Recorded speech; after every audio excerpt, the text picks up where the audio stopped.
ideias de fora sobre como evangelizar, mas a gente busca biblicamente como entender que Deus quer que a igreja evangelize.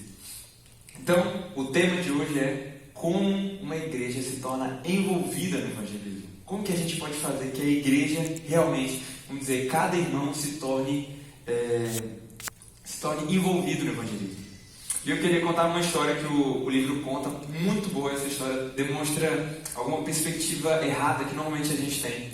Ele conta que o autor estava dando uma palestra sobre evangelismo e abriu para um momento de perguntas e alguém perguntou assim: então, aqui perto da igreja tem chegado um grupo de vietnamitas, certo? Eles estão morando aqui perto e é uma oportunidade que a igreja tem.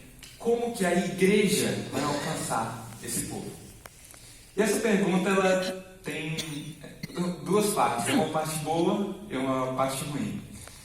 A parte boa é que mostra que essa pessoa está preocupada em alcançar pessoas com o evangelho, né? Como que a igreja vai alcançar mais e mais pessoas? Essa é uma pergunta, uma questão que deve ser importante para o nosso coração. Como que nós vamos alcançar cada vez mais pessoas?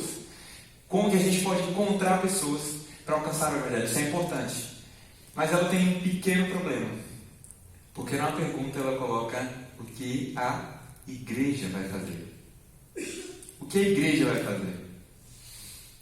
Ele responde isso, mas antes disso, queria mostrar uma perspectiva errada que nós normalmente temos. Duas perspectivas erradas que nós temos Perspectivas erradas que nós temos sobre a igreja. Duas perspectivas. A primeira é que nós temos a ideia de que a igreja é como se fosse o governo, ok? Como se fosse Brasília, né? Não sei se era assim na época da maioria, mas hoje nas escolas, quando a gente aprende sobre redação, a gente aprende um método bem simples. Quando você está fazendo uma redação, tem uma problemática, nós temos que resolver isso. E em todas elas, uma resposta muito fácil que você pode fazer é culpa o governo. Então, pode ser qual problema for, o Estado deve fazer, sempre o Estado tem que resolver, E nós, normalmente, trazemos isso para a igreja. Então, nós pensamos assim, a instituição igreja tem que resolver o problema.